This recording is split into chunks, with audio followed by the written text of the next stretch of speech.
I have recorded this so many times. Okay, anyway, let's get mad with mean absolute deviation. So mean absolute deviation is the statistic that measures the spread of a data set, and it helps us see on average how far each value is from the mean. Okay, we want to see if it, the spread of that data. Okay, so we calculate it by finding the distance of each value from the mean of that data, and then we take those values and we add them up, and then we divide it by the amount of numbers, and then boom, that's your MAD. So what's really important here, okay, is this absolute part. I tried to explain this in one of the videos that I did, and it didn't make sense, okay? For these things right here, okay? Right here. These are the spaces from our mean 11, okay?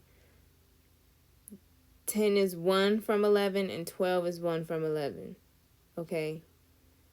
There's no negative involved here. Great. I'm happy we understand.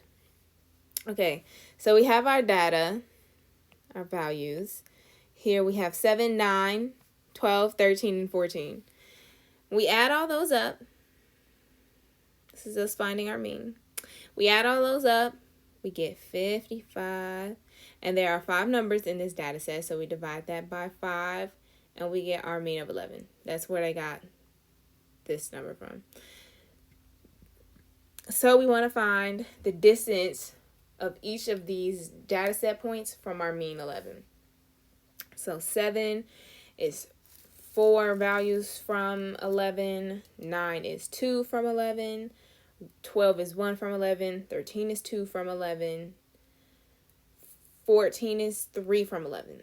So each one of those numbers is added up and then divided by the total amount of numbers, which there are 1, 2, 3, 4, and 5.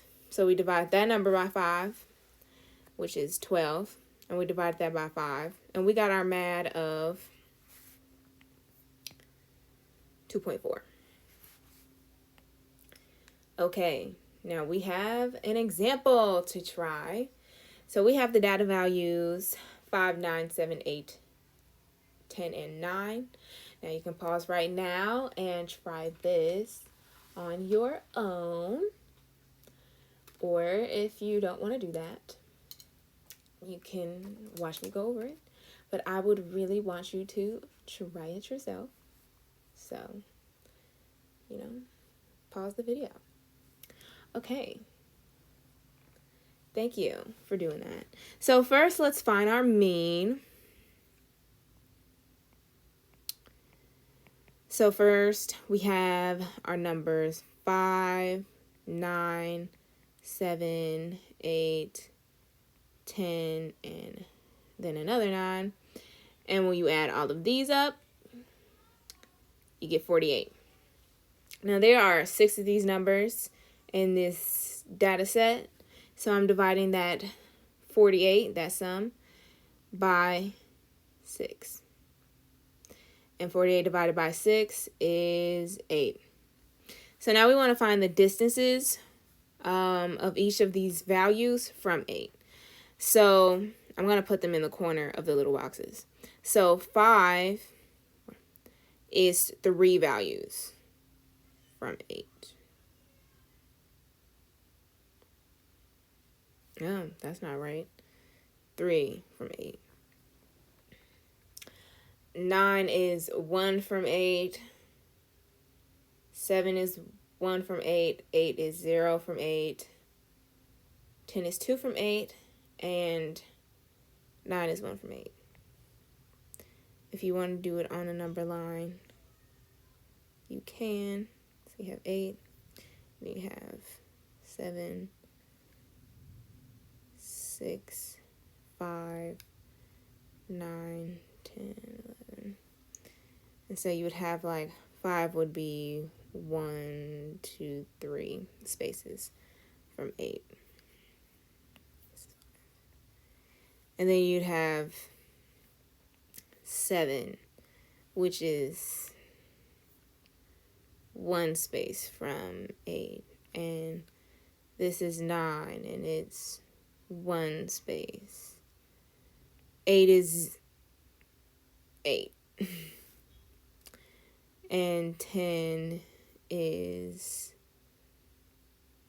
1, 2. Okay. So this is where we're getting those numbers from. So now that we have our distances, we're going to add those. These are our distances in the corner. So 3, 1, 1, 0, 2, and 1. We're adding up all of those together. And when you do that, you get 8. So now we want to divide that number, that sum of our distances, by the total amount of values we have. And we have 6 numbers. So we're going to divide 8 by 6. That's not a 6. And 8 divided by 6 is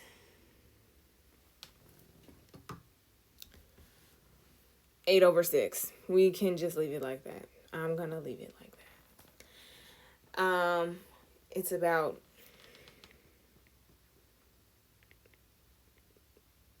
1/3, or it's 1.1. It's 1.33 repeating is what it is, or 1 1/3. Yeah. Okay. So let's look at some more stuff. We're going to look at these data set examples, and then we're going to look at their maths. So we can already see here they gave us, by these little lines, their means. Yay, we don't have to calculate. So the mean of the blue is 30.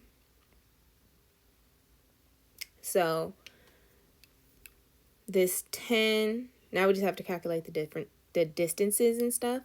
So 15 is 5, 10, 15 from 30. 10 is 5, 10, 15, 20 spaces from 30. 30 is on 30, so 0 spaces from 30. 45 is 5, 10, 15. And 50 is 5, 10, 15, 20. So when you add up all of those, you get 150. We have a total of 5 values in our data set, and so we're going to divide that 150.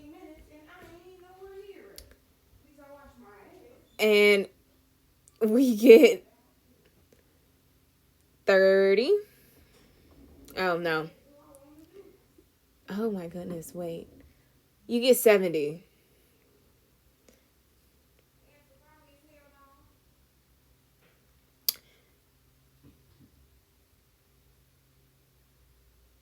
Wait.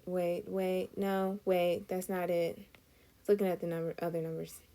This is 70. 15 plus 20 plus 0 plus 15 plus 20 is 70. Okay, there we go. And we have 5 numbers, so we divide 70 by 5, and that's 14. Sorry, I heard talking in the background. Okay, next. All right, we have our pink values. The mean of that set is also 30. 25 is 5 away from 30. We have 3 values on 30, so there's 3 zeros. And then 35 is also 5 spaces from 30. And so we have 10. And then we have 5 sets, 5 data points in that set, 5 values. And so we're dividing 10 by 5. And we get 2. And so what can we say about the size of our MAD in relation to the spread of data. So when our data, like look at our blue, when the data is more spread out, our MAD is bigger. And when our MAD, say our MAD is smaller, our data set is closer together. So bigger MAD, more spread out. Smaller MAD, closer together. Our data's gonna be. So some takeaways. Our MAD is mean absolute deviation. It's a statistic that shows the spread of a data set. And the smaller the MAD, the less spread out a set of data is. The larger the MAD, the more spread out a set of data is. And well, those were the links. And that's all I've got for today, folks. So there you go.